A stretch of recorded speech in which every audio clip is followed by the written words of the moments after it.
السلام عليكم البنات، مرحبا بكم معايا في القناه. نتمنى تكونوا كامل لاباس. اليوم باذن الله راح ندير معكم جوج وصفات. كما راكم تشوفوا، الوصفه الاولى راح تكون شوربه، والوصفه الثانيه راح يكونوا لي مادلين مالحين ساهلين ويجوا بزاف بزاف بنان. نبداو اول حاجه في الشوربه. عندنا هنا حبه بصل كبيره، وعندي حوالي 4 فصوص تاع ثوم. عندي القزبر، عندي هنا طرف تاع اللحم الافضل يكون فيه الشحمه. عندي مرسو تاع الدجاج، وعندي هنا الكرافس. هنا كما راكم تشوفوا القزبر في اشوار. رايحه نرحي كلش، نرحي الكرافس، الدبشه اللي هي القزبر، نقطع الحبه تاع البصل،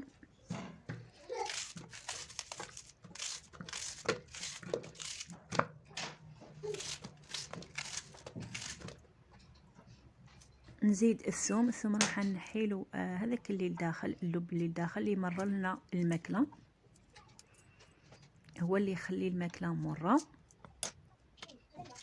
ونزيد زوج حبيبات طماطم صغار ولا حبه كبيره، وهنا حوالي 4 مغارف تاع الماء، ونرحي كلش مليح كما راكم تشوفوا.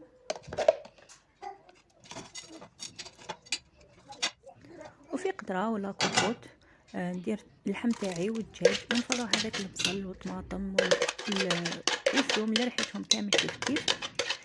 نزيد كميه مليحه تاع الزيت، الشوربه تحب بزاف الزيت. ونزيد الملح، فلفل اسود، فلفل احمر، القزبر، راس الحانوت، الكركم، وشويه تاع الزنجبيل، وطماطم مصبره، ونخلطهم مليح مليح. بعدها نديرهم نخليهم في النار. وهنا غير تشوفوا بدات تكتك مليح، يعني ولات تغلي. نقصوا للنار ونخلوهم يتقلاو مليح حوالي من 20 دقيقة حتى لنص ساعة. خليهم يتقلاو براحتهم حتى نشوفوا الزيت كامل طلع للفوق. هذا هو السر انه ينجح لكم وتجي الشوربة تاعكم بنينة. نجيب هنا الفريك نغسلو مليح، الكمية ديروا على حساب يعني حساب الشوربة تاعكم. انا درت هنا 6 مغارف، راح نغسلهم مليح مليح مليح حتى يولي الماء صافي كما راكم تشوفوا. نفرغ هذاك الماء ونخليه جنب. كما راكم تشوفوا هنا الزيت كامل اطلع، ضروري هنا هذه المرحله. وهنا نفرغوا هذاك الفريك ونكونوا غلينا الماء، فوالا، ونمرقوا. بعدها انا رايحه نغلق الكوكوط. تقريبا الدجاج واللحم تقريبا طابو، خاطر خليتهم يتقلاو مليح مليح، يعني فاتت 30 دقيقه. نقفل الكوكوط. بعدها كي يطيب رايحه نضيف كميه مليحه تاع القزبر مع زوج وريقات رند. هنا وريقات تاع رند ما بانوليش جايين تحت. وهذه هي النتيجه كما راكم تشوفوا. القزبر نحطوه يعني قبل ما نطفوا على الشوربه بزوج دقائق. وهذه هي النتيجه كما راكم تشوفوا، تجي بزاف بزاف بنينه كيما تاع الاعراس. وهنا نمروا نروحوا للوصفه الثانيه اللي هما لي مادلين مالحين.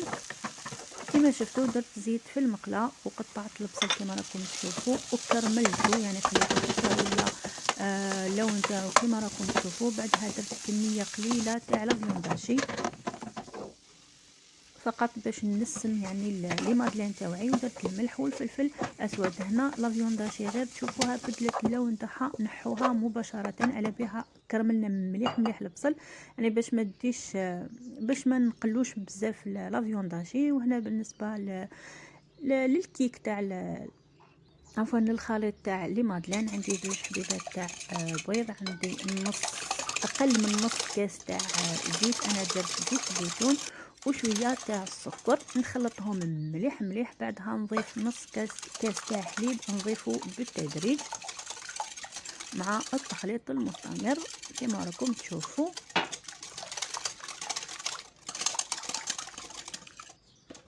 ورايحه نزيد هنا 5 مغارف كبار تاع الفارينه، يكونوا معمرين مليح، يعني يكونوا بومبي.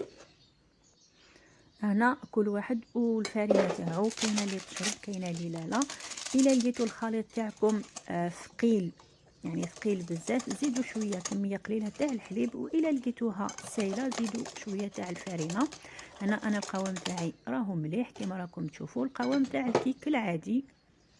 ورايحه ندير الحشو لا فيونداشي اللي طيبتها قبل. عندي القزبر، عندي زيتون مقطع، وعندي فرماج مثلثات يعني جبن طري، وعندي جبن المبشور. رايحه نضيفهم على الخليط ونخلطهم مليح حتى نتحصل على قوام متجانس، يعني يتخلطوا لي مليح المقادير. وهنا عندي الملح وشويه تاع الفلفل الكحل. الملح ندير على حساب يعني العجينه تاعي، بس في الاول كما شفتوني ما درتش الملح. وهذا هو القوام المطلوب. انا هنا كثرت الحشو، وهنا الحشو ديروا واش متوفر عندكم، ممكن ديروا الدجاج، ممكن ديروا لوطون، يعني نتوما والذوق تاعكم وانتوما واش متوفر عندكم. جبت هنا المول تاع لي مادلين، رايحه ندير لي كيسات كما راكم تشوفوا.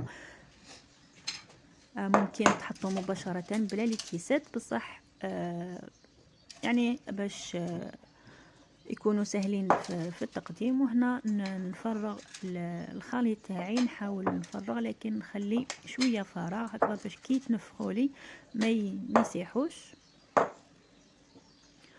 ونكون شعلت الفور من قبل اكيد على درجه 180 200، يعني شعليه انديري راكي رايحه طيبي لي مادلين ولا الكيك. وهنا ما نديروش الزيتون من بعد نديروه في نص الطياب هكذا باش ما يدخلناش لداخل، خاطر كون نديروه مع الاول رايح يدخل لداخل ومش رايح يبان. اذا رايحه ندخل البلاطو تاعي للفور. وهنا كما راكم تشوفوا غير تنفخوا شويه ومازالهم شويه مبلولين، درت الزيتون تاعي ودرت شويه تاع الطماطم قطعته مربعات، ورايحه نخليهم يكملوا اطيابهم حتى نتحصل على اللون الذهبي.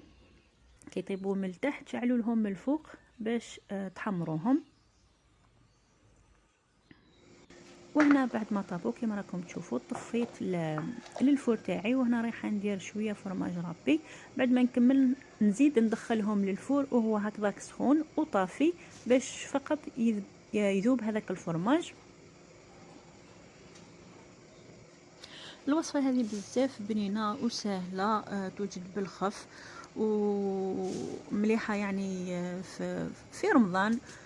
ديروها مع الشوربه كما راكم تشوفوا الشوربه تاعي ولي مادلين راهم واجدين، جاو بزاف بنان وجو بزاف مشمخين من الداخل من هذاك الفرماج، يجوا بزاف طريين. جربوهم مش رايحين تندموا. وهذه هي النتيجه تاع الشوربه، كانت كذلك بزاف بنينه كيما تاع العراس. هنا فقط خصها شويه تاع لافيونداشي، اللي عنده لافيونداشي يقدر يدير كريات.